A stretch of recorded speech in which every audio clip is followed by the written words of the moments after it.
je veux dire la chose suivante. Donc, il y a écrit dans le Midrash Agadol, Vayetse Yosef milifne Paro ve'ya'avor bechol eret Mitzrayim.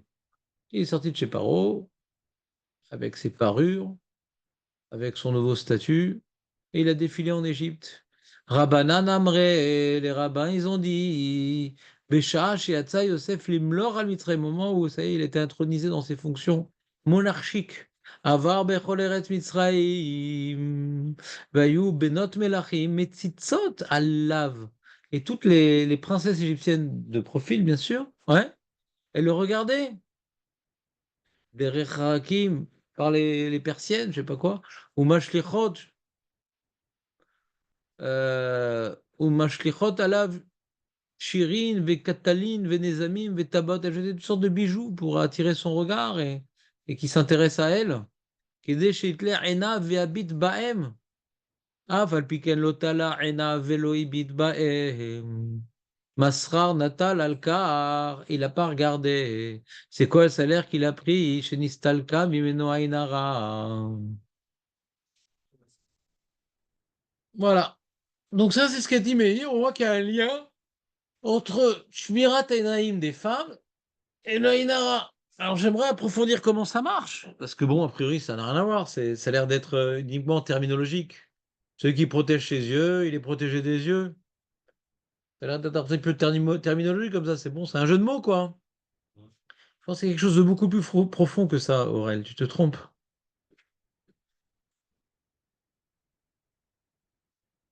On a vu dans le Passouk que l'Agma a apporté, Ale Aïn. Ben Porat Yosef, Ben Porat Ale Aïn. C'est-à-dire quoi Ale Aïn, Aurel? Non, regarde-moi dans les yeux. C'est-à-dire quoi Ale Aïn? Avant la dracha de Ole Aïn, ouais. C'est Ale Aïn. Ben Porat Ale Aïn. Et quand on dit Al Tikra Ale Aïn, Ale Ole Aïn. Embêtant, hein?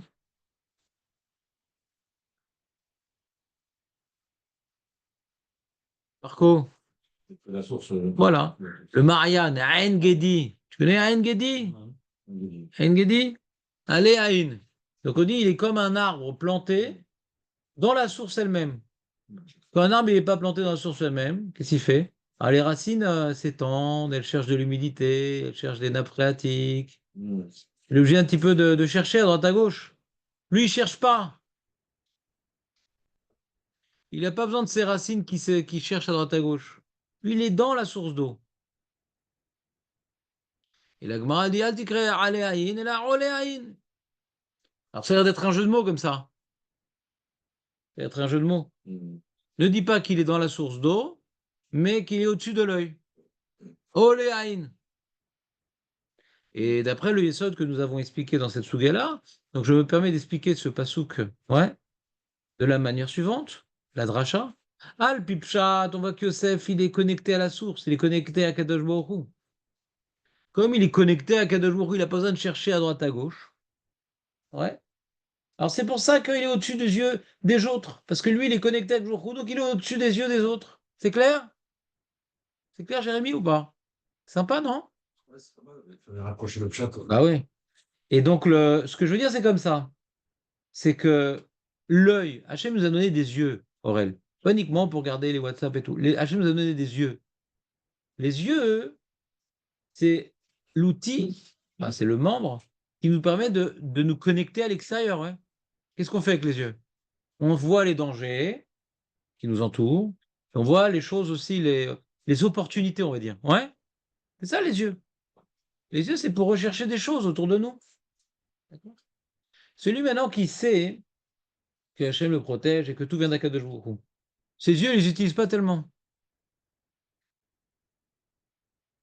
Le mec, maintenant, il se sent pas protégé, tout le temps en train de regarder à droite à gauche, etc. Tu sais ce que je veux dire ou pas? Repère qu'est-ce qui vient vers lui, qu'est-ce qu'il peut choper, qu'est-ce qu'il peut attraper, qu'est-ce qu'il peut éviter. Donc, on a l'habitude, nous, avec nos yeux, de tout le temps regarder à droite à gauche, c'est comme ça. Plus on a peur, et plus on regarde. Vous me suivez ou pas? Plus on a peur, plus on regarde. Lui, Youssef, il regardait pas, parce que la chaîne, je me suis posé, comment c'est possible? On te jette des bijoux et tout, tu regardes pas. C'est un réflexe quand on te jette quelque chose. Tu regardes, Ron? Quand on jette quelque chose, tu regardes, c'est un réflexe. Tu entends un bruit, tu regardes, c'est un réflexe.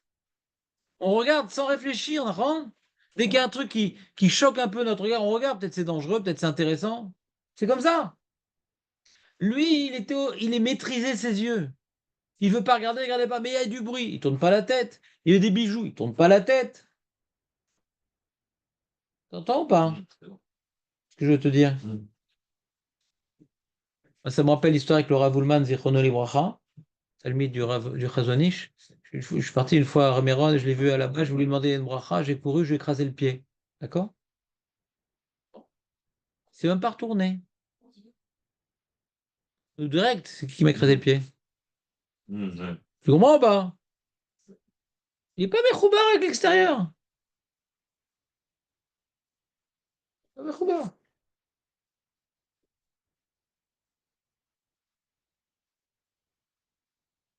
L'œil, c'est ça qui nous déconnecte d'Hachem.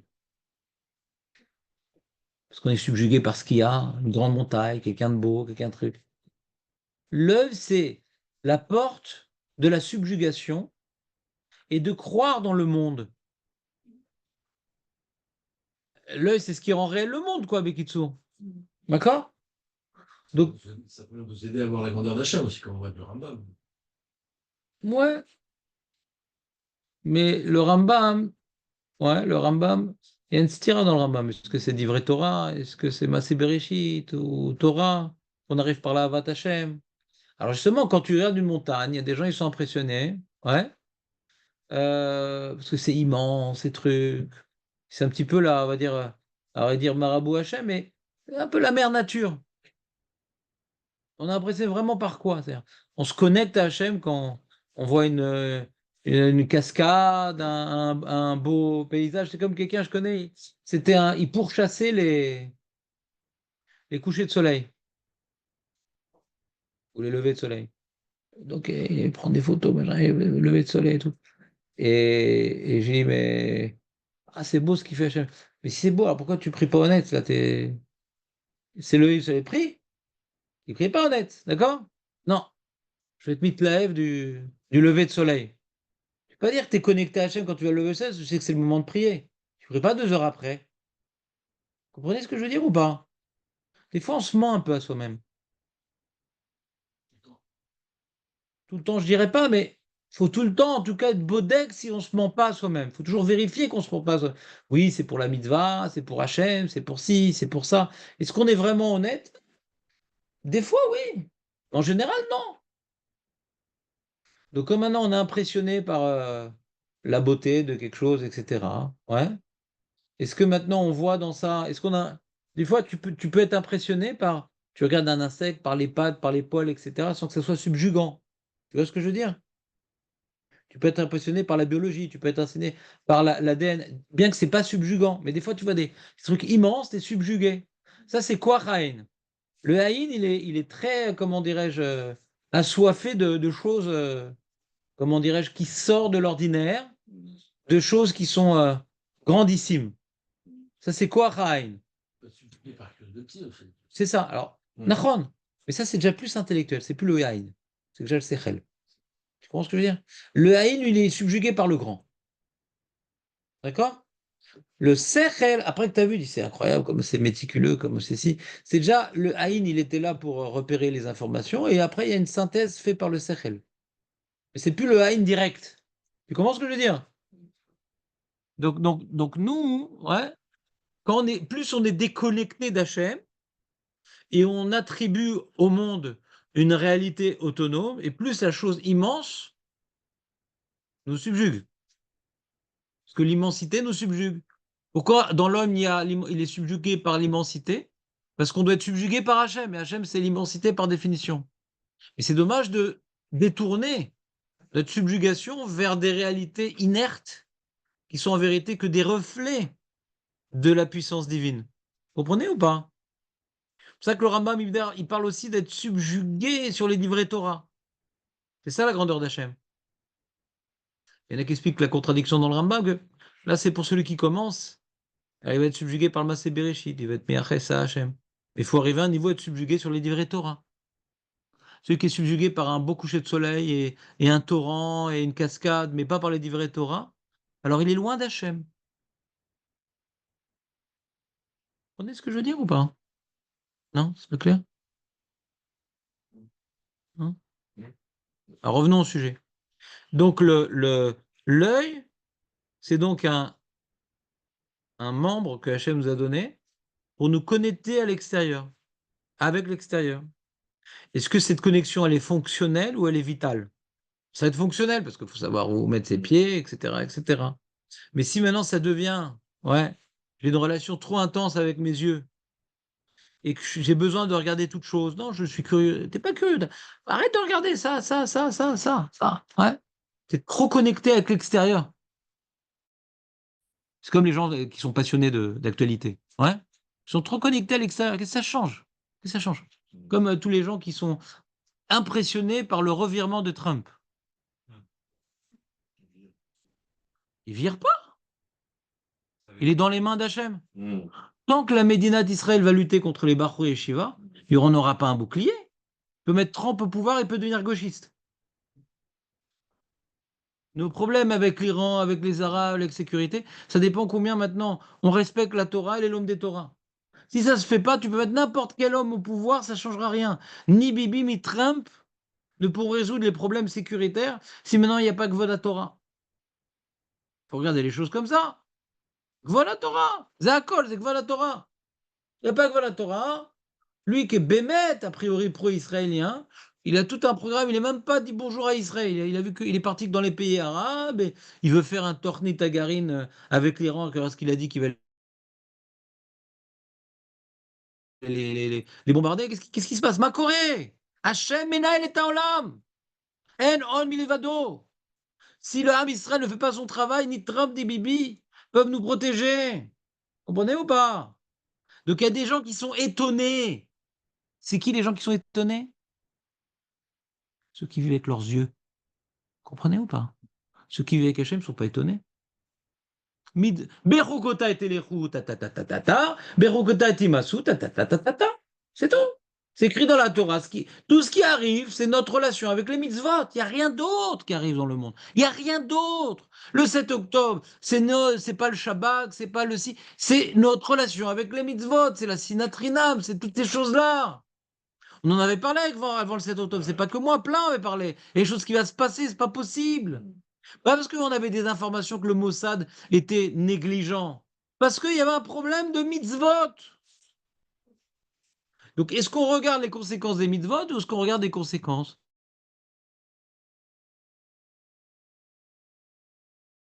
physiques, météorologiques? Tout ça, c'est du bidon. Ça, c'est les yeux qui te maîtrisent. Comprenez ou pas? Ça s'appelle être maîtrisé par ses yeux. Et à maîtriser ses yeux, ma subjugation, elle est vers Hachem. Et mes yeux, je l'utilise. J'utilise pour aller chercher à manger, assis. Mais je laisse pas à mes yeux la porte à mon cœur. Les yeux sont pas connectés à mon cœur. Vous comprenez ou pas? Si les yeux sont connectés à mon pays, si mes yeux me subjuguent, alors ils me dirigent. Si j'ai les pieds dans l'eau, je suis connecté à Kadosh Baruch Hu, alors je suis au-dessus des yeux. Mais j'ai besoin d'être connecté à Kadosh Baruch Hu pour être au-dessus des yeux, pour maîtriser mes yeux. Vous comprenez ou pas l'idée? J'essaie de vous le dire sous différentes formes, parce que je pense que c'est fondamental comme idée. C'est le but de la vie. C'est quelque chose qui n'est pas du tout inné. C'est contre nature. C'est surhumain.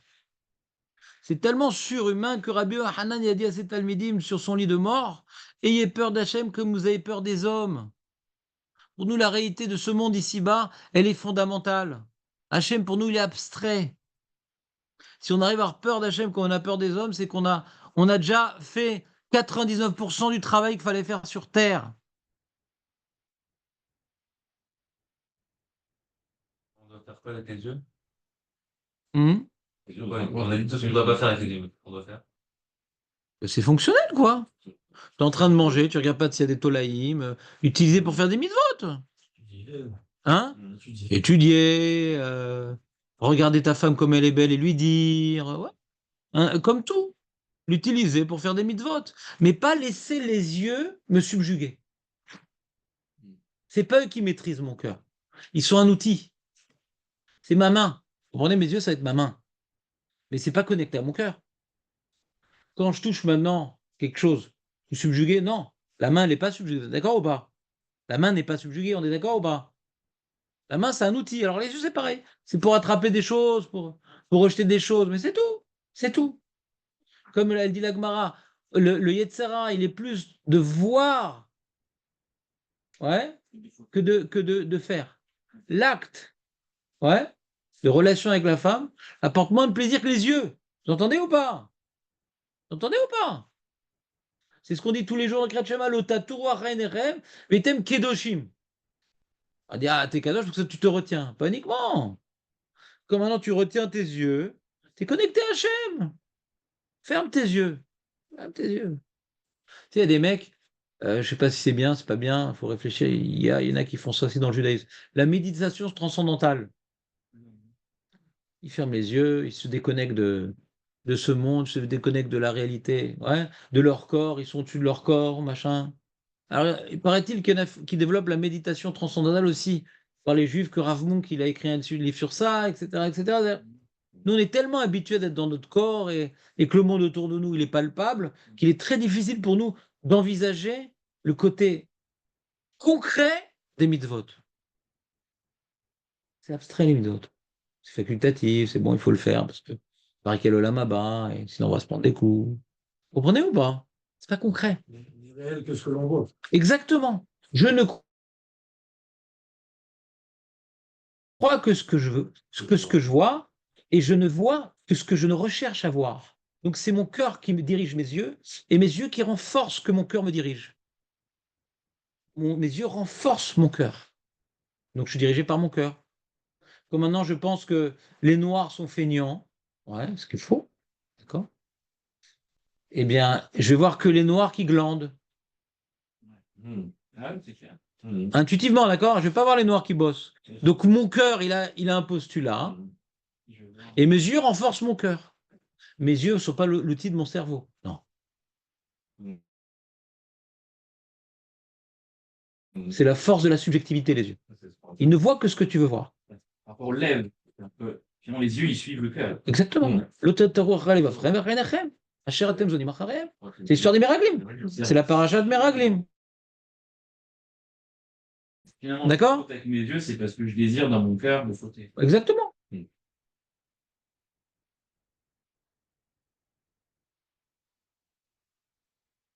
Donc Yosef, lui, il avait Shem Hashem Shagour Bepiv. Le nom d'Hachem était dans sa bouche. Ce qui était important à ses yeux, Hachem, Yosef, c'était Hachem. Il s'en foutait du regard des autres. C'est pour ça qu'il a pu dire à ses frères, écoutez mes rêves. Normalement, tu dis, mais fais gaffe quand même, si tu les excites. Il n'a pas pensé à ça. Il m'arrivera ce qui devra m'arriver de toute façon.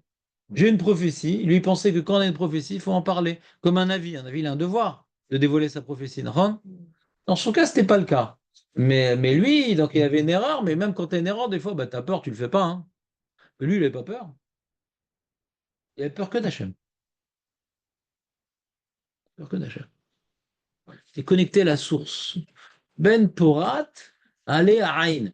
Connecté à la source. Donc, quand il était, comment dirais-je, chez Poutifar et tout, qu'est-ce qu'elle va dire si je ne vais pas avec elle? Je ne veux pas fauter. Paro qui dit, ah, tu sais, tu connais l'interprétation des rêves. Non, non, c'est Hachem. Une telle situation, il est en prison, machin. Allez, vas-y, va dans son sens. D'accord? Et, euh, et comme maintenant les filles lui envoient des bijoux, ouais. Lui, il a tellement maîtrisé ses yeux qu'on lui envoie un truc, même pas il regarde, ça ne l'intéresse pas. Il sait que la parnassa, elle vient d'Hachem. Il sait que la tzlacha, elle vient d'Hachem. Qu'est-ce que je regardais? Je m'en fous, c'est pas ce bijou. Mazé Ma'anien. Mazé Ma'anien, Bichlal. C'est surhumain, ouais. C'est surhumain. C'est naturellement, un homme n'est pas comme ça. D'où il a reçu ça, Yosef, je ne sais pas. En tout cas, il l'a bien développé. Alors, dans la Kabbalah, c'est le Yesod, machin. Je mets Athénaïm, je mets Tabrit. Déconnecté. D'accord? Mais ce qui est intéressant, c'est que nous avons vu dans la Gemara Brachot Dafnunhe que celui qui rentre dans la ville et qui a peur du Nara, ouais, il peut dire je descends de Yosef, bien qu'il ne le sait pas. Il peut être un fils spirituel de Yosef. Alors, c'est quoi un fils spirituel de Yosef? En disant ça, ça revient à dire quelque part, ouais, En on milevado. Quoi que je fasse, ça ne changera rien. Quoi que je fasse, c'est Hachem qui fait toutes les choses. Il est écrit dans le Shulchan Aruch qu'on prie la main l'une dans l'autre. Et les Rishonim m'expliquent pour sentir qu'on a les pieds et mains liés, pieds, on les a resserrés, et mains liées devant Hachem. Pour avoir rien faire, d'accord? Comme ça, c'est écrit au Shulchan Aruch. Il y a que ce que nous dit la Gemara de mettre le pouce droit dans le pouce gauche, ouais, quelque part, on vient s'accrocher les mains, ouais. Il y a que ça serait une notion comme ça. Je rentre dans la ville pour faire du commerce, etc.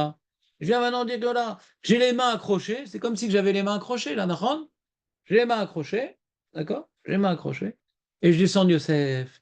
C'est ça le sens qu'on pourrait donner à la chose. Et comment dirais-je? Et celui maintenant qui a peur de son haïn, on l'a vu de Pirushim, ou d'abîmer les autres, bon, ou bien d'être abîmé par son propre œil, vous vous rappelez ou pas? Ah, il regarde son nez, d'accord?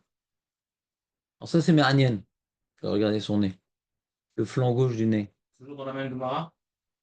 Mais. Ah, t'as pas du tout rattrapé les shurim? Mais je veux juste une confirmation. Je suis un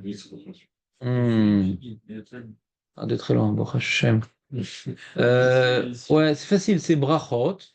Né, né, né.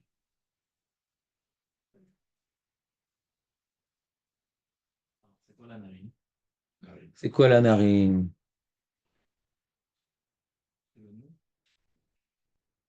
Alors, vous avez déjà regardé votre nez, Aurel? Regarde ton nez au lieu de l'engin. Regarde, t'as déjà regardé ton nez, Aurel? On va piquer, quoi. On l'a vu déjà. Fermez l'œil. On cherche à comprendre. Toi, tu cherches juste à avoir à passer du temps. Nous, on cherche à comprendre. Ouais, tu sais pas pareil. Fermez l'œil droit. Oui. Dans la main gauche. Ouais. Maintenant, ça fait bizarre de voir son nez ou pas? Sympa. C'est bizarre de voir son nez, non? Qu'est-ce qui est bizarre de voir son nez? Parce qu'en général, on se voit pas. Vous comprenez ou pas? Là, c'est je me vois. En général, on me voit, d'accord? En général, on me voit. Mais moi, je me regarde pas. Et le miroir, tout ça. Mais en vrai, je me regarde pas. Là, je me regarde de près. Ouais. Donc, ce que je peux comprendre ici, quelque part, c'est que je suis en train de me regarder, d'accord? Je suis en train de me regarder. Et avec un œil en général. Avec un œil. Donc, c'est-à-dire que en faisant ça, vous êtes d'accord qu'en faisant ça, je ne peux pas regarder à l'extérieur. C'est à l'extérieur. Bah, quand je regarde mon nez, je ne peux pas tellement voir ce qui est autour de moi. Oui, bah, j'ai dit c'est encore mieux de fermer les yeux. Ouais, je suis d'accord avec toi. Mais là, la différence, c'est que je ne vois que moi. C'est pour ne voir que moi, ouais. Quel endroit on pourrait me demander de voir? Ouais. Là, donc je dois quelque part baisser mes yeux. Je focalise sur moi-même et je ne vois pas ce qu'il y a sur l'extérieur. On est d'accord ou pas? Donc, ça me protège de quoi? Ça me fait travailler pour ne pas, comment dirais-je, laisser mes yeux regarder vers l'extérieur. Regarde-toi au lieu de regarder les autres. Qui es-tu? Pas qu'est-ce que les gens pensent de toi. Toujours regarder l'extérieur. Ah, il a souri à ma blague. Ah, il m'aime bien. Qu'est-ce que les gens pensent de moi? Quand tu rentres dans la vie et que tu as peur en vérité, elle est justifiée parce que ils ont une force contre toi. Mais cette force, elle provient parce que tu as besoin d'eux. Tu les regardes comment tu vas être vu, tu vas être apprécié. Rentre dans la ville, regarde-toi. Regarde-toi. C'est quoi regarder le côté gauche? Ouais. Regarde même, comment dirais-je, tes petites choses. Dans le cabinet, c'est quand même. On a peur de son propre aïe, c'est ça? Voilà. Alors, c'est quoi propraïne? Est-ce qu'on a peur d'abîmer les autres? Ça, c'est Rafko. On a peur de s'abîmer par son Enara. C'est pas vis-à-vis des autres. Enfin, c'est pas vis-à-vis des autres. C'est pas la crainte du regard de l'autre. On craint son propre regard, quoi. Ouais. Sur soi-même ou sur les autres. Ouais. C'est quoi se craindre son propre regard? Ouais. C'est celui qui donne du couard au regard des autres et non pas au regard d'Hachem. Donc il peut être abîmé, il est déconnecté d'Hachem. Qu'est-ce qui nous déconnecte d'Hachem? Les gens. Les gens. Parce qu'on a besoin d'être regardé. Ce besoin d'être regardé normalement qui a été donné à l'homme pour être regardé par Hachem. Ouais. On le déplace vers être regardé par les gens. Ce que je vais faire, ce que je vais dire, comment je vais réussir, machin. Aujourd'hui, c'est encore plus fort avec les Facebook et tous ces réseaux sociaux. Ouais. On ne vit que pour le regard des autres. Ouais. Ça a toujours existé, mais maintenant, avec ces outils technologiques, on a poussé cette nécessité et ce Yetzirara à un niveau maladif. Vous comprenez ce que je veux dire ou pas? S'il n'existait pas ce besoin-là, ces outils technologiques ne l'auraient pas développé. Il existe. Sauf que là, il n'y a plus de limite. Tu te fais à manger, regarde comme c'est beau ce que je mange. On s'en fout ce que tu manges, on est des bêtes quand on mange. L'œuf à la coque que j'ai fait. T'as rien quoi? C'est bon débile. Tu peux pas manger sans que les autres te voient et ce que tu manges. Complètement narcissique, toi, le mec. Il vit plus pour lui-même. Comment? En fait, si on voit comme ça, je suis choqué. Mhm. Hier, je fais à manger. Qu'est-ce que tu fais? Quoi, c'est la première fois que ça t'arrive? C'est la première fois que ça t'arrive? Quel âge t'as fait? Ah, mais c'est bizarre ce phénomène. Non, c'est humain. On a besoin du regard des autres. C'est ce qui nous fait vivre. C'est une façon de partager aussi. C'est ce qui nous fait vivre. C'est une façon de partager aussi, là. Besoin de reconnaissance. Reconnaissance. Et cette reconnaissance devrait venir d'Hachem.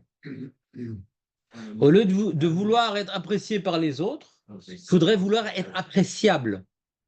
Vous comprenez ou pas? Pour un enfant, Il y a vouloir être apprécié par les autres et vouloir être appréciable. Est-ce qu'en valeur absolue, je suis quelqu'un de bien? Pas est-ce on me voit comme quelqu'un de bien. Et des mecs qui pensent qu'est-ce qu'on va dire à mon espèce, machin. Comment on va? Qu'est-ce que les gens vont dire? Donc de bol, il est mort à Cholamoued, le mec. Assourd de faire espèce. Il a tout raté, une vie de perdue. Next. Vous entendez ou pas? On aime être apprécié, mais est-ce qu'on aime être appréciable? Vous voyez la nuance ou pas? Être apprécié, être appréciable. Quand maintenant tu vis pour les autres, tu vis pas pour toi-même. Tu es déconnecté d'Hachem. Hachem, il veut qu'on soit quelqu'un de bien. Donc quand je veux être quelqu'un de bien, quelque part, je vais être apprécié par Dieu, d'une certaine manière. Vous comprenez ce que je veux dire ou pas? Ou tu veux être apprécié par les gens, tu vas être apprécié par Dieu. on dit qu'il y a les deux quand même. C'est quoi les deux? On dit que celui qui est aimé par les briottes, c'est. Oui, oui, parce qu'il se travaille. Pour être aimé par les briottes, tu te travailles. Il y a de mal à saute. Keter Shem Tov. On ne peut pas être aimé par les briottes quand on est égoïste, égocentrique, quand on est du etc., etc. Donc aimé par les briottes, c'est un siman. Est-ce que tu es quelqu'un de Tov? Mais c'est pas la matara. C'est pas le but d'être aimé par les briottes. On n'est pas en train de mettre en place un système communiste. C'est pas la matara d'être aimé par les briottes. C'est un guilouille du Lev Tov, du Aïn Tova. Quelqu'un qui a Aïn Tov, il est aimé par les briottes. Il les aime, il est aimé. C'est comme ça, non? Non? Donc maintenant, d'être apprécié par les briottes, c'est pas une matara. C'est une totsa, c'est une conséquence. Quand tu es quelqu'un de bon, on t'aime bien. Quand tu es quelqu'un qui veut choper, qui veut moi d'abord, alors les gens, ils sentent la concurrence, donc ils t'éloignent, ils te mettent de côté parce que tu leur piques leur espace vital. Et quand tu es là pour donner, pour aider, alors on t'aime bien, c'est naturel. Non, c'est pas clair ce que je dis. Donc quand je me regarde quelque part, ouais, c'est que je me refuse à dépendre du regard des autres. Je me refuse à dépendre du regard des autres. Et de me refuser de dépendre du regard des autres, ouais, c'est commencer à éduquer mon œil à regarder vers l'intérieur. Et le koach c'est laisser mon œil, ouais, donner à mon œil la force de me laisser envahir par l'extérieur, de me laisser diriger par l'extérieur. L'œil, c'est le membre qui me laisse diriger par l'extérieur. Ce que les gens y pensent, et si, et ça, et là c'est terrible, et là c'est magnifique. de prendre les réalités extérieures comme étant des faits réels, déterminants, irréversibles. Regarder vers moi, c'est la première étape pour arrêter de regarder vers l'extérieur. C'est comme on dit, par exemple, il y a un mec qui regarde tout le temps l'extérieur, il fait des torachot à droite à gauche. Regarde ton nez. Une expression, pas regarde ton nez. Quelqu'un qui vit avec l'extérieur, il y a des choses qui le dérangent. Il y a un mec qui me dérange, il y a un voisin qui me dérange. Donc tu vis avec l'extérieur. La chose qui devrait te déranger le plus, c'est de ne pas être appréciable aux yeux d'Hachem. C'est pas les autres. C'est vrai que les autres, on a une mitzvah de Torah, mais elle n'est pas prioritaire. C'est une des mitzvot. Mais avant tout, essaye d'être à la hauteur de ce que tu exiges aux autres. Il faut te regarder d'abord. Donc revenons à la Gemara. La Gemara, elle dit, si tu as peur de ton propre haïn, c'est quoi ton propre haïn? Ouais. C'est que quand tu vas regarder, comment dirais-je, on a dit, nous, on a vu le haïn, par exemple, j'ai reçu une metsia. Là-bas, le Ben Ishraï veut dire quand j'ai reçu une metsia, il peut avoir un inara contre moi, puisque personne n'est au courant que j'ai reçu une metsia. J'ai gagné, Bor Hachem, trouvé de l'argent, de l'or, un objet de valeur, et je me l'accapare. Il achète ça avec un Sefer Torah ou des tefilines, ça dépend de la valeur de l'objet que tu as trouvé. Ouais. Et là-bas, le Ben Ishra, il dit, on voit de là qu'il y a une forte haine contre soi-même parce que personne n'est au courant. Et nous, on a expliqué les propos du Ben Ishra et que quand maintenant tu as acquis quelque chose, il ne faut pas que tu oublies que ça vient d'Hachem. Ah, j'ai acquis, ça va me renforcer, ça va me donner plus d'argent que les autres, ça va me donner du pouvoir. Tout de suite, je vais en faire un usage par rapport à ma volonté de trouver ma place dans le monde. Vous comprenez ou pas? Donc quelqu'un, pourquoi les gens courent après l'argent? Parce que ça leur donne une place dans le monde. C'est ça l'appât de l'argent.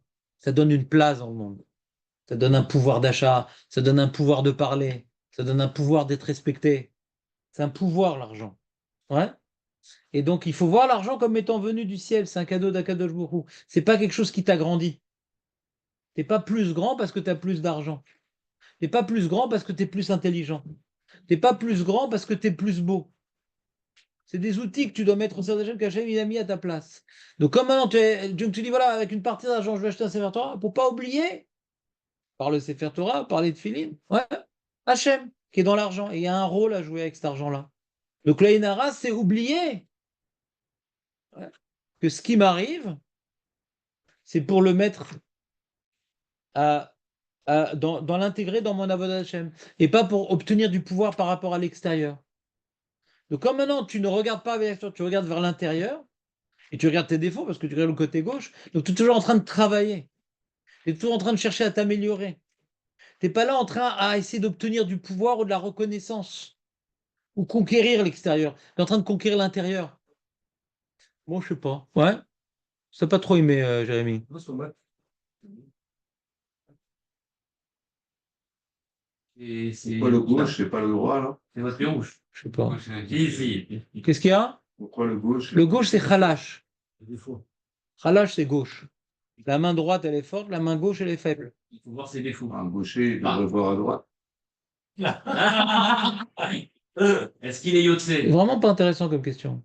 Ah, j'ai mal. J'essaie d'expliquer maintenant. Je sais pas, je n'arrive pas à vous transmettre la Torah. T'as maintenant des sujets comme ça très abstraits. Ouais. On essaie de donner un sens. D'accord? C'est quoi donner un sens? C'est pas que maintenant j'ai créé une halakha, j'ai créé un truc. C'est essayer de sentir quelque chose de fin avec, c'est ce qu'on appelle une métaphore. Et le mec, il te fait un poème, ouais, en te comparant l'homme à un aigle, il dit, ah mais Rav, j'ai pas de plume. C'est un poème. Ah, c'est un peu ce que tu es en train de faire. Je suis en train maintenant d'essayer de comprendre le message caché. Qu'est-ce que représente le gauche? Qu'est-ce que je regardais? Qu'est-ce que c'est regarder sa gauche? Ouais. Le message caché. Je suis pas en train de faire nafkamina la halacha. Quelque chose de très fin. Maintenant, le gaucher, je m'en fous du gaucher. Puisque pour la majorité des gens, la gauche, ça ressemble au côté faible. Et qu'au sujet d'Hachem, on présente que la main droite, c'est Midat HaChesed parce elle est forte. Et Midat Adin, Hachem, c'est pas le côté qu'il aime. C'est le côté qu'il n'aime pas utiliser. Donc, mais en général, ça vient représenter la droite, le fort, la gauche, le faible. On n'est pas en train de rentrer dans la vie des gens. On est en train de parler de concepts généraux. C'est clair, Jonathan? Concepts généraux. On essaie de donner un sens aux choses et pas en faire une nafkamina pour les gens. D'accord? Et le gaucher, c'est quelqu'un de faible en valeur absolue. Famille, le gaucher.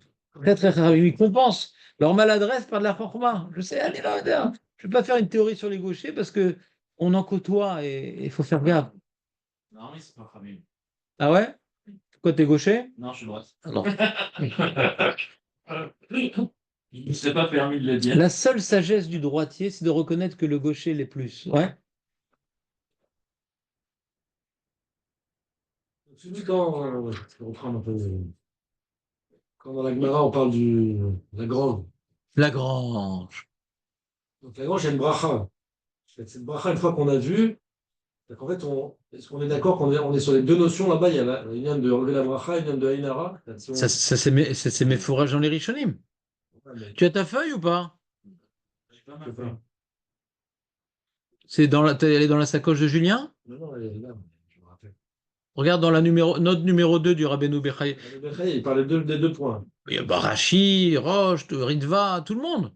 Non, on aurait parlé. Il n'y a que le Torah Traïm. Ouais. Il dit non, on ne parle pas d'Aïnara parce qu'il n'y a pas d'Aïnara sur soi-même.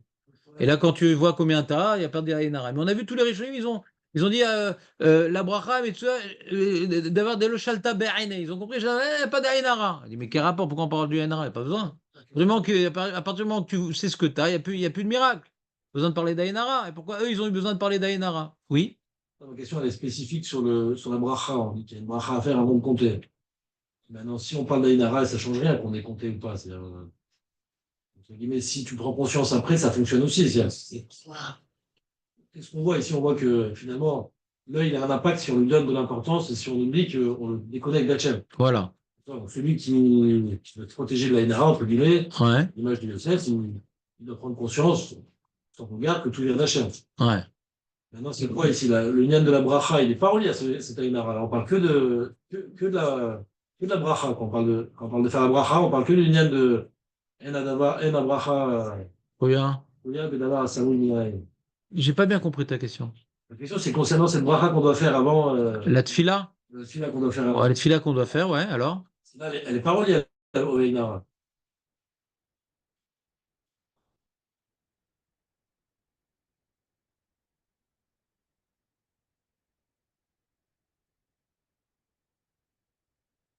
Oui et non. C'est-à-dire, après que tu es compté, non seulement il n'y a plus de miracle caché, mais ça risque même de diminuer. Donc ta tfila, elle a plus de force, quoi. La tefila, elle a plus de. Elle est à côté de la plaque. Déjà, il n'y a plus le miracle caché, maintenant tu sais ce que tu as, mais ça risque, le Koach Haïn, il s'oppose à cette fila-là. Mais quoi, Chaim, il peut être modifié. C'est pas la bracha. Ouais, je comprends. C'est-à-dire, Harry, il y a tout le temps un Koach Haïn, malgré tout, on prie pour des choses. Ouais, je comprends ce que tu dis. C'est-à-dire, au passage, on a vu cette notion-là, mais par rapport au Chilou qui a prié avant ou après, Enara, a priori, n'a pas d'influence sur ça. Je comprends ce que tu dis. Ouais. Parce qu'ils veulent raccrocher ça au fait de ne pas décompter le Ham Israël. C'est pas lié à la Tfilastam, ça va. Ça va être magique le Ham Israël de savoir combien on est. Ouais? Ouais, ça, c'est encore plus compliqué. Non, David, tu vois, il avait une armée. Ah, j'ai tant d'hommes. On comprend. Il a compté. Ouais, J'ai tant d'hommes. je t'en donne. Ou Izik est à Hamo. Quand nous, on compte, ouais, quand nous, on compte, ouais, alors on voit maintenant le potentiel humain qui est devant nous. D'accord? On voit le potentiel humain qui est devant nous. Alors, quand on ne sait pas combien on est, on ne sait pas combien. Mais alors, on était. C'est toujours ce qui m'énerve quand il y a un enterrement, une manif, ils étaient tant de personnes, machin et tout. C'était nombreux, pourquoi tu comptes? C'est toujours montrer un cohort, tu comprends ce que je veux dire ou pas? Compter, ça rend les choses plus concrètes. Ah, il y a tant de personnes, tu te rends compte? Tu vois, les fauteuils du monde. Ah là, il y avait, comme ils ont dit, à Méron, ils ont dit il y avait 120 000 personnes. Ils en ont pas marre de compter, je comprends pas. C'est quoi le problème dans cette situation? C'est où?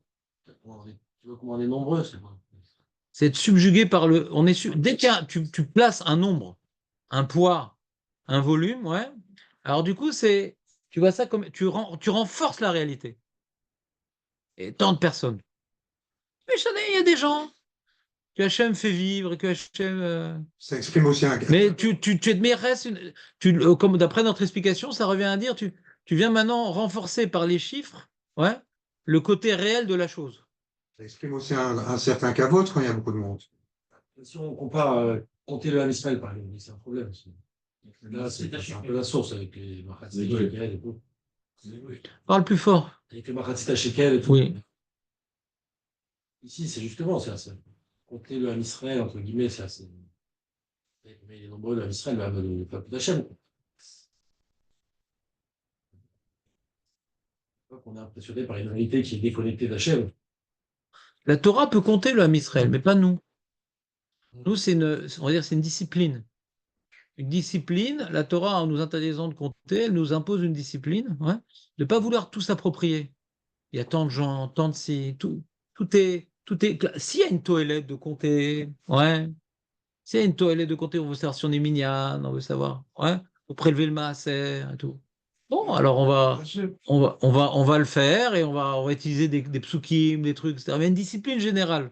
De vouloir tout quantifier, c'est quelque part s'approprier la chose, renforcer le côté réel de la chose. Combien il y a bidou, combien rentrer trop dans attribuer à ça une réalité concrète. Combien ça change qu'on ait 100 000 ou 200 000 pour Hachem? Ça change quelque chose? Oui, mais pardon, excuse-moi. Oui. Excuse-moi, Rabbi Moshe, mais ce qu'il y a eu Rabbi le 7 Shimon, comment ça octobre, va? Oui. Baruch Hashem, Baruch Hashem. Ce qui s'est passé le 7 octobre, si on aurait dit ils ont été nombreux, ils ont été touchés, c'est pas pareil que de dire ils étaient 1200 ou plus. Ouais, d'accord. De toute façon, je vois pas encore le Koach Haïn peut toucher ceux qui sont morts. Hein. Ah non, je Le vois Koach pas. Haïn, c'est sûr qu'ils Toi, sont tu parles, vivants. Donc, tu veux compter toi, tu combien de parles que pour morts? les Bon, vivants. pour voir le. De toute façon, oui, bon, je suis pas sûr que ce soit le même sujet. Ouais. Ils sont morts. Les Khatoufim, si tu dis ils sont nombreux, tu dis pas le nombre qu'ils sont, euh, tu arrives pas à comprendre la portée de la chose. Il y a des moments où on est obligé de compter. Quand on est à l'armée, on est obligé de compter. Combien qu'on était de Khayalim? On a besoin de savoir bidio combien qu'on était. Ben, c'est un problème d'Allah de compter les Chayalim. Mais quand on C'est un sort problème d'Allah. quand on sort dans une Péoula, on se compte soi-même, et comme ça le Faked, il sait qu'il en avait 12 en partant, il faut qu'il en ait 12 au retour. Et s'il en manque un, on va Il faut pas commencer à le faire avec chercher. la bouche. Parce que, tu sais, dans le développement, j'ai parlé de discipline. Il y a une discipline de s'empêcher de compter. Et j'ai dit que des fois, on a besoin de compter. On va faire ça avec des psuki, on va faire ça par des intermédiaires. Se compter, c'est vouloir maintenant avoir une maîtrise de la chose. Voilà, j'ai le chiffre, je sais ce qu'il y a, etc. Donc il y a une discipline générale. Et quand on a besoin, on va trouver des artifices pour contourner ce problème et pas tout le temps chercher à quantifier, compter, comptabiliser. Et quand on a besoin, on le fait, mais indirectement. Pour avoir une discipline, une retenue d'en vouloir, comment dirais-je, savoir bidiouk ce qu'il y a. Quand tu as un chiffre, tu sais bidiouk ce qu'il y a. Donc, quelque part, c'est le koach hayaïn d'être cholette sur la situation, cholette sur l'image. Comprenez ou pas? C'est pas grave que l'image elle soit floue. Alors, comme il a dit Rabbi Shimon, de manière juste, mais je l'avais dit précisément.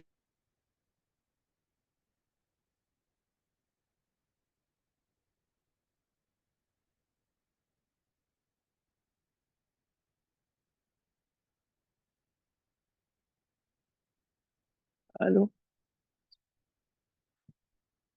Allô? On a perdu là. Hein. On a entendu, on a perdu là. On a perdu là. Veulent le faire de manière indirecte. Parce que la Torah nous imposait une discipline.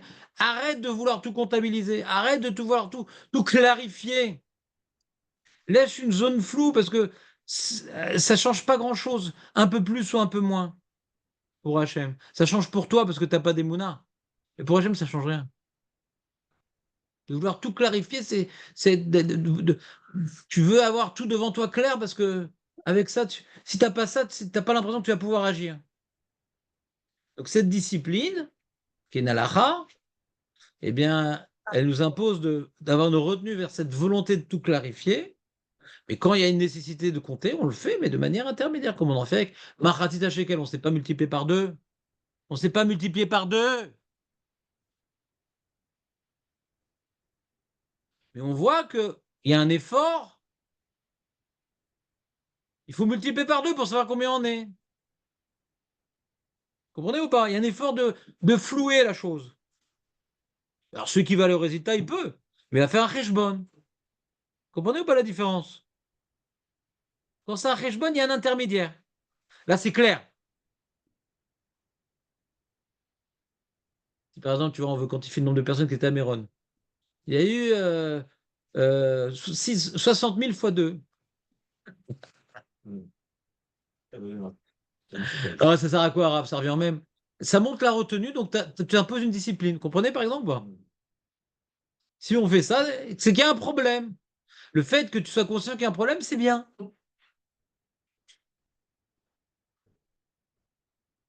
Il y a plein d'halakhot comme ça qui sont symboliques.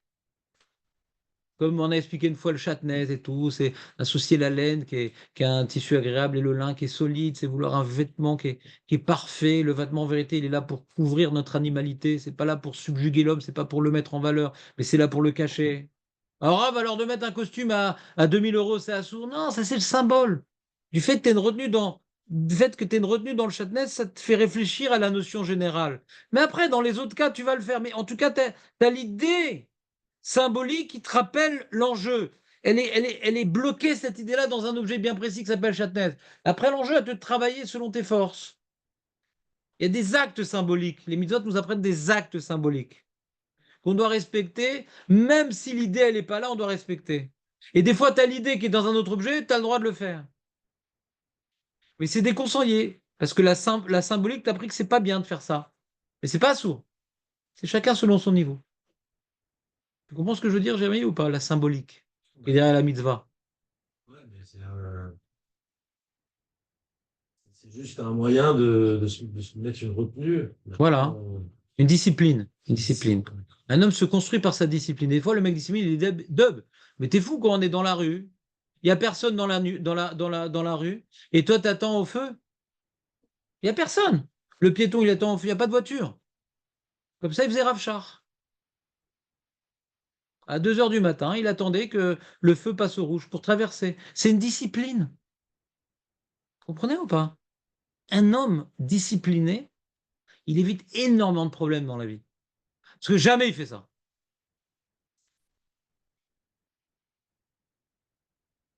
Et la Torah nous apprend à adopter une discipline. Et cette discipline, c'est ça qui nous construit. Si une fois oui, une fois non, on n'est pas construit par ça. On se construit par une discipline. Donc la Torah dit voilà, ne compte pas. Zéro. Alors nous, on se demande c'est quoi le problème de compter, etc., etc. Il y aura des cas où je compte et j'arrive au problème, et des fois où je compte, j'arrive pas au problème, des fois je compte pas, j'arrive au même problème. L'homme est chané, mais en tout cas, cette halakha ne compte pas, nous fait réfléchir au problème, et après on peut développer la notion. Sois pas subjugué parce que ton œil voit, n'essaie pas de tout dominer par ton œil, c'est toi qui domines l'œil, c'est pas l'œil qui doit te dominer. Cette idée-là, elle est illustrée par cette halakha-là, d'accord? Et l'halakha, elle est carrée, l'halakha. Elle est carrée, l'halakha. Vous suivez ou pas? Et nous, on peut aller plus loin que l'halakha. On a besoin de. C'est ça le chok. Quand on parle, on a déjà fait plusieurs shurim sur les chukim. Les chukim, c'est la Torah, elle a interdit un truc très très précis. Très très précis. Et pourquoi c'est un chok? Parce que le même problème existe dans un autre cas qui est permis. La guide, je sais pas, tu dis, ah bah, c'est un halal, c'est d'être méchant avec les animaux. Alors comment tu fais la shrita? Tu vois, tout bête, la question. Non, alors là, il y a un truc très précis qu'on veut te bloquer dans cette halakha-là pour te faire réfléchir à l'animal ne t'appartient pas, il est aussi, c'est une créature de Dieu, etc. Mais il y a des. Mais on va pas t'interdire de manger aussi, d'accord? Mais on a bloqué cette idée-là dans une halakha, c'est pour ça que c'est un chok. Un mishpat, dès que tu as l'équation, tu l'appliques à tous les cas, le mishpat. Dès que tu as la notion de propriété, ah, ça c'est sa propriété, tu ne touches pas. Tu as la définition, tu l'appliques à tous les cas, le mishpat. Vous me suivez ou pas? Le chok, non, c'est une idée symbolique qui est bloquée sur un cas. Et à toi maintenant de réfléchir. Et on reproche à Rabbi Odanassi d'avoir dit au petit animal, toi, tu es fait pour la shrita. Lui, il aurait dû s'imprégner de l'esprit de la loi du chok. Je ne suis pas propriétaire de ta vie. Je ne dis pas ce pourquoi tu es fait. Ouais? Vous comprenez ou pas? Plus on avance dans la Shamaim, et plus les chukim, on en déduit de nouvelles halachot qui nous concernent que nous. Une sensibilité personnelle. Le chok, il bloque une halacha, symbolique. Aurel, qu'est-ce que tu lis? Et Teilim, à le Birkat? Symbolique. Donc, Vous suivez ou pas, les amis? Non? Oui, de devoir compter, quoi. C'est un problème de compter de manière générale, ce que je peux dire. Ouais. On veut clarifier. Je suis clair là. Quand j'ai compté, je suis rassuré. Je sais ce qu'il y a devant moi. On compte pour se rassurer. Tu comprends ce que je veux dire? Pourquoi tu veux te rassurer? 100 000 ou 200 000, c'est pareil. Bon, après, le travail, C'est quoi le comptable? compter, Le faire les comptable, courses. il a un métier, Il compte.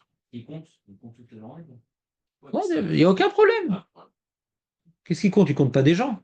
Non, Non. il est différent. Il compte les comptes. On n'a pas à dire qu'on n'a pas le droit de mesurer son tas de blé. D'accord?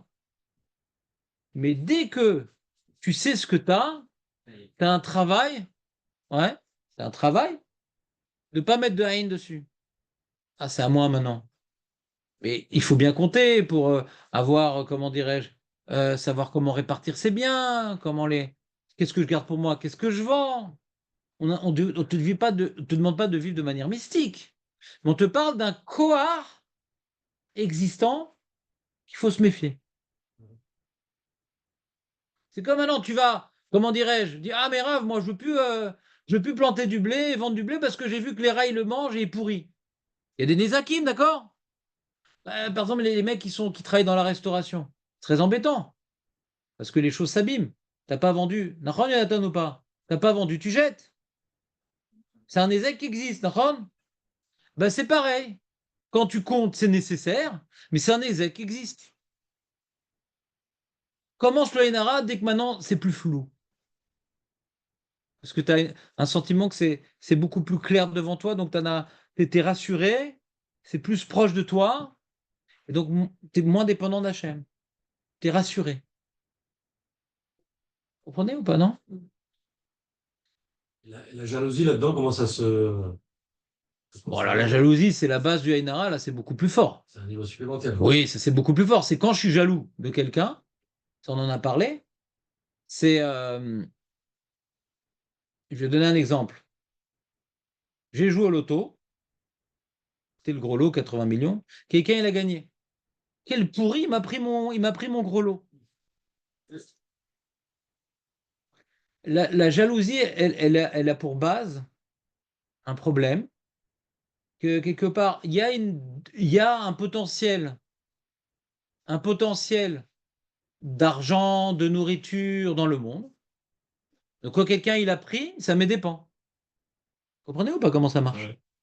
Il y a plein de Chinois, ils ont commencé à manger du pain, donc le blé a augmenté parce que c'est limité. Ce que la mère nature nous donne est limité. Donc quand quelqu'un il prend beaucoup, ça dépend de l'autre. Vous me suivez ou pas? C'est comme ça que ça marche. Quand maintenant les parents donnent de l'amour à un enfant, l'autre enfant naturellement il sent ah c'est donner de l'amour, il m'aime moins. C'est pas forcément vrai, mais comme ça on le ressent. Alors que là-bas c'est abstrait. Vous comprenez ce que je veux dire ou pas? Ça a l'air débile. Le sentiment humain de base, le sentiment humain de base, c'est quand l'autre il reçoit, c'est toujours à mes dépens. Il a reçu, donc moi j'ai pas. Ce qu'il a, je l'aurais pas. C'est faux. Au niveau de l'amour des parents, on voit bien que c'est faux, non? Les parents, ils peuvent aimer autant un enfant que l'autre. Là, il a fait un acte qui témoigne de son amour, mais ça peut dire qu'il aime moins l'autre. Mais l'enfant qui n'a pas bénéficié de cet acte-là se sent moins aimé.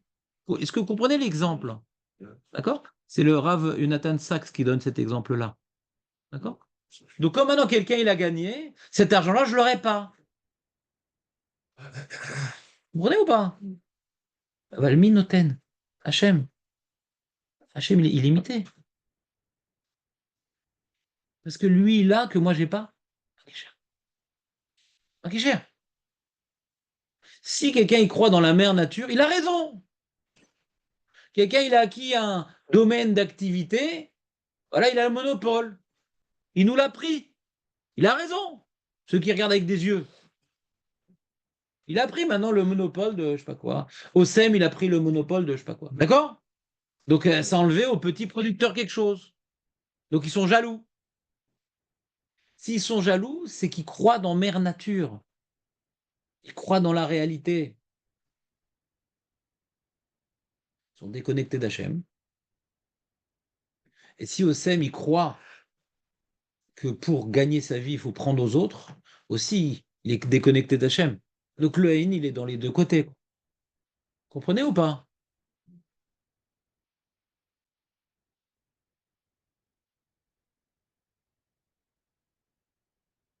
Ouais, t'as compris l'idée ou pas? On sait que Hachem, il peut tout prendre et il peut tout donner. Ce que j'ai, c'est pour l'instant. Ça dépend de personne. Et ce qu'il a, c'est pour l'instant et ça dépend de personne. Hachem, il donne ce sac à dos à lui. Parce qu'il sait mieux faire le travail que moi. Moi, je sais pas tenir un fusil. Ah, pourquoi lui un fusil, j'ai pas de fusil? Tu sais porter Toi, t'es brancardienne, mal à saute. T'as des gros muscles, mais tu sais pas viser. Tu peux pas être jaloux parce que le mec, il a un fusil. Comprenez ou pas?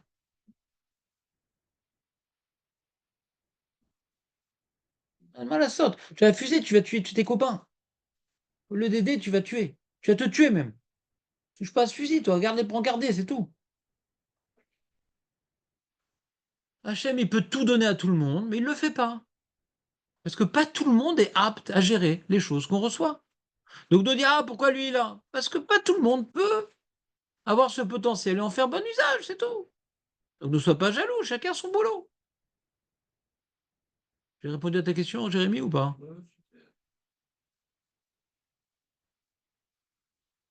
C'est raccroché à la première Gemara qu'on a vue. Avec. C'est pas la première Gemara. On est à l'île, on avait Poisson. les poissons et on avait Il veut pas prendre ce qui lui appartient pas. les poissons. Du coup, les poissons, alors peut-être plus l'aspect poisson, ils ne regardent pas ce qu'il y a à l'extérieur, quoi. Mais c'est pas présenté comme ça dans la Gemara. Relis la Gemara. Comment c'est écrit au niveau des poissons, Aurel? À l'intérieur de l'eau. Oui, ça c'est sûr. Sinon, il est très sec, le On poisson. ne voit pas.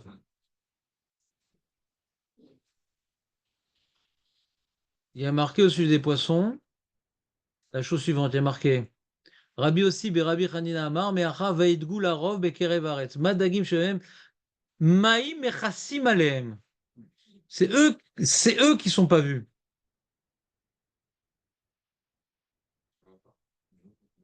L'eau les recouvre. Ils sont couverts par l'eau. On était étonnés parce que Yosef, il se cachait pas. Hein. Il représente pas celui qui se cache, Naron. Il raconte ses rêves, ouais. Il excite Paro, il excite si, ouais. Il incarne pas celui qui se cache, Yosef. Ça peut se lire aussi. Non, on a l'impression qu'il y a un écran qui les protège du haïn. Le haïn n'a pas d'emprise sur eux parce que l'eau, ouais, c'est comme les gens qui réfléchissent beaucoup, ils pensent que quand ils sont dans l'eau, ils n'ont pas besoin de mettre de crème solaire. Tu connais l'histoire ou pas? Le mec qui sort tout rouge. Ouais? La tomate qui flotte. Aurel, tu sais ça? Réverbération. Et là, on voit hein, la théorie du mec qui se trompe. Que l'eau, il y a l'œil, tu vois, c'est du feu, l'œil, et il y a l'eau. Il y a un écran protecteur. C'est ça le pshat des poissons, d'accord? Si on veut vraiment lire la manière la plus rigoureuse. Comment ça marche?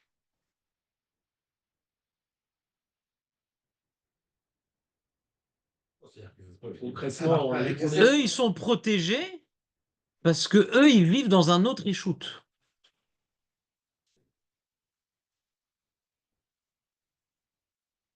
Ils vivent pas avec les autres. C'est ça, Yosef.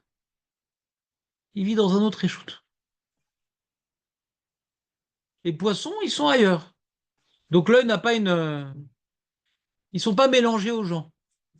Il y a ceux qui sont mélangés avec les gens, donc ils donnent possibilité aux gens de le brûler avec les yeux. Hein? Les poissons, ils sont pas mélangés avec les gens. Ils sont déconnectés. Hein? Il ne laisse pas l'extérieur avoir un impact sur. Voilà. C'est pas que le regard, c'est pas qu'il est protégé du regard des autres, quoi. Il est protégé du regard des autres parce qu'il est ailleurs. Donc les yeux des autres ne peuvent pas arriver à lui parce que lui, il est ailleurs. Il est dans un autre monde.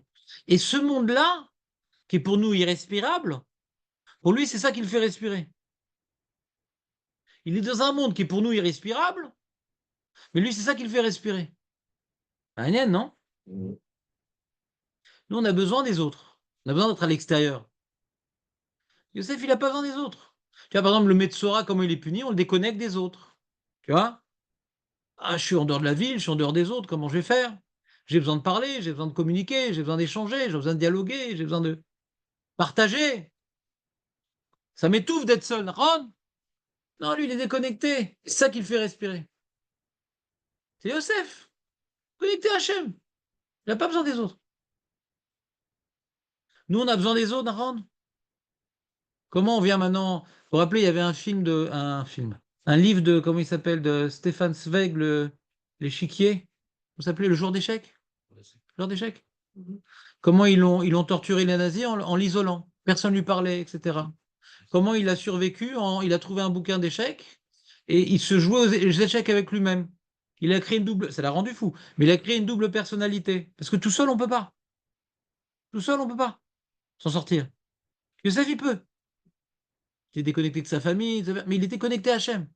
Comprenez ou pas? Donc tout ce qui nous étouffe, c'est la solitude. Lui, ça ne gêne pas la solitude. C'est jamais seul. Oui, c'est le mieux d'être connecté à Hachem. Hein. Exactement, t'es jamais seul. C'est ce que David Ameller nous dit sans arrêt dans Télim. Il est jamais seul, David Ameller. Il était seul. Repoussé de son père, repoussé de Shaoul, repoussé. Il était jamais seul, David Ameller. Il était dans l'eau. C'est comme la problème de Racha. Ron? Il était dans l'eau. On dit que les tzitzit Nissim, parce que parler un petit peu fort, mais les tzitzit, ça ressemble à l'eau, l'eau au ciel, ciel qui s'accavode. C'est la chose qui représente mieux Hachem sur terre, c'est l'eau. Comprenez ou pas? C'est un reflet d'Hachem, l'eau. C'est une immensité, c'est quelque chose d'incalculable, quelque chose d'impalpable, quelque chose qu'on ne voit pas. Il y a une notion d'infini dans l'eau, dans les choses qui sont à côté de nous. Nahon? Et donc lui, et c'est tellement impalpable, tellement infini que pour nous, ça nous tue l'eau. Mais le poisson, lui, non, il peut y vivre. Youssef, il comparait au poisson. Il s'épanouit, ouais, dans un autre monde qui est pour nous source d'asphyxie, symbole d'asphyxie.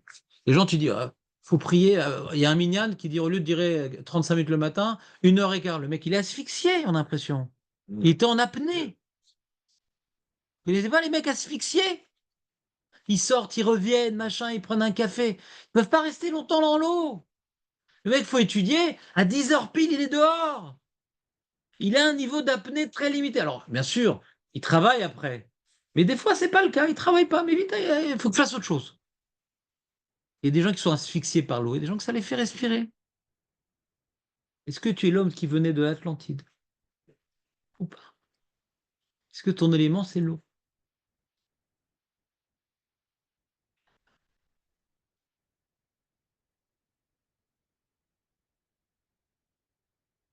Yosef, il avait toujours le nom d'Hachem dans la bouche. Voilà. C'est son tuba. Hein? C'est son tuba. Il y a un lien avec ça. Ça veut dire, si on dit tout le temps Bédrat Hachem, Or Hachem, ça te protège du Hénara? Non. C'est une belle discipline, mais ça suffit pas.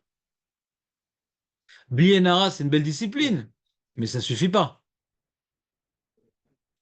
Sinon, pourquoi il y a 99% qui meurent du Enara? Personne ne dit Bézard Hachem, bon Hachem.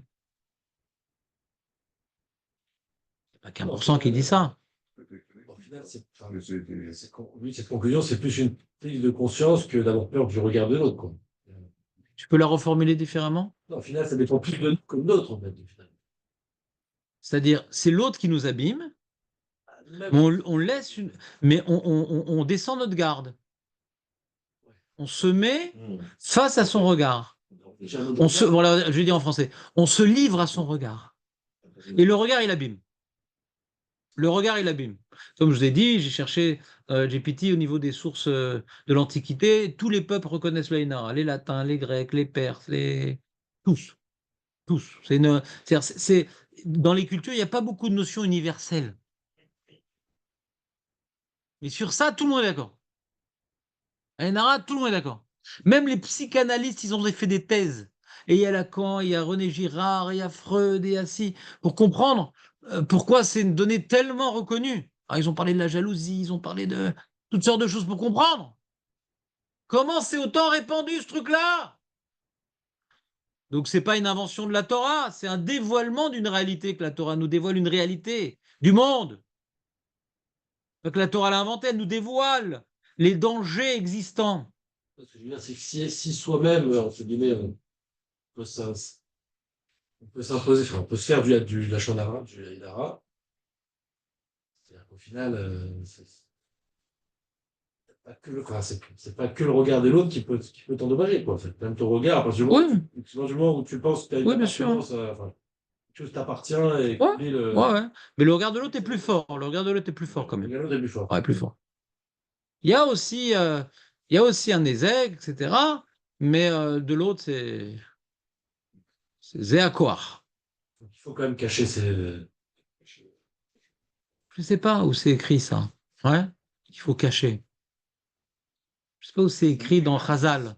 Ah oui. C'est dans le Tzedek. On peut comprendre comme ça, mais si maintenant nous on a fait un travail de synthèse de Chazal, dans Chazal, il n'y a pas marqué de cacher. Pas marqué celui qui est dans la ville et qui a peur, qui cache ses biens, ses bagues. Ouais, il y a un travail à faire avec soi-même, ouais. Je descends de Yosef. Avant tout, c'est de se connecter à Hachem, avant tout. Et les mecs, ils cachent tout et tout. Ouais. Ils cachent tout, d'accord?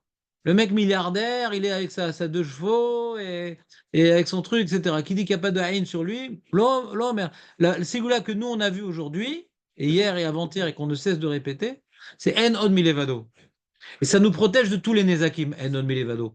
Ce qu'on a vu avec Rabbi Hania Ben Dossa, avec les sorcières et avec un truc, En Od Milevado. T'as les pieds dans l'eau, mon ami. Tu pousses directement. Pas besoin de chercher à droite à gauche les racines et tout. T'es dans l'eau, mon ami. D'accord, mais si le regard il est plus dangereux, le regard des autres il est dangereux, alors bon, c'est normal de vouloir s'en protéger, quoi. Badaï! Mais c'est pas, c'est tu contournes le problème. Peut-être un Parce midrash. qu'on sait on est humain, après tout. C'est dur d'arriver à se déconnecter. Le Rav Dessler, il parle de ce que tu dis. Regarde, attends. On va avancer, voilà. Ça fait 3 jours qu'on parle de la même chose. Viens, on avance un peu. C'est dur de dire que J'aimerais qu'on finisse ce sujet. toi, Je regrette pas de l'avoir allongé la sauce parce que je vois que j'ai pas été clair et que quand j'ai fait une interro, les gens, ils n'étaient pas tellement clairs eux-mêmes dans ce que j'ai dit. Donc, je regrette pas on ait passé du temps sur la chose parce que puisqu'on a passé du temps, si personne n'a rien compris, alors je suis pas quitte. Donc, prenez votre feuille, d'accord, bien sûr. Et là, où je l'ai mis? Tu vois, j'ai rapporté l'enseignement de Rav Dessler, tu vois ou pas?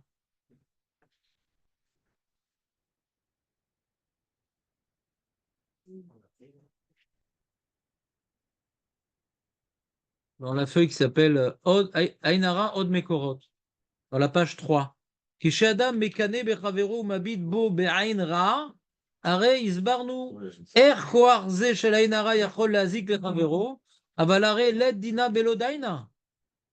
Comment lui il peut m'abîmer? C'est pas sa force. Ou bema Hashem chavero shemidatadin pogadbo. Pourquoi maintenant moi je devrais subir son œil? Que lui maintenant il a un mauvais œil, mais pourquoi moi je devrais subir? Lui, il a de mauvaises midotes. Pourquoi moi je devrais t'abîmer par ses mauvaises midotes? Béarnou, shitachen shu nidba bemidat adin mipne shu garam bemida mitsuyemet sharishon yekanebo. Donc lui, il explique comme Jérémie. Quand est-ce que l'autre, sa jalousie m'abîme? Quand j'ai attisé sa jalousie. Je lui montre ma voiture, et je lui montre ma montre, je lui montre. J'exhibe. Ma présentation, je suis la vitrine de ma réussite. הרי בדוק מנוסה הוא שמי שאינו חי בעד עצמו כלל והוא נותן לאחרים ולא נוטל מאחרים בכל ענייניו, איש כזה אינו מעורר עליו קינה ואין הערה. Donc il dit, donc si maintenant toi t'es horaire la quina des autres, quand t'es quelqu'un de généreux, de quelqu'un de herpati, t'es toujours au service des autres, donc on t'aime bien, donc ils vont pas te jalouser. Et quand tu vis pour toi et tu cherches à t'accaparer des choses, alors tu déranges, t'es un potentiel voleur d'espace vital.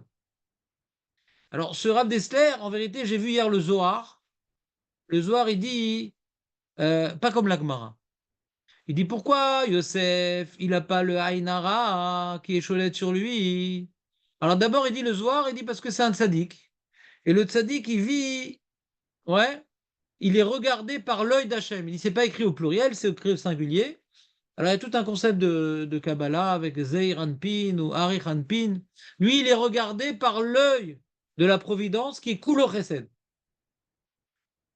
Alors, on pourrait interpréter, il se sent regardé par Hachem. D'accord?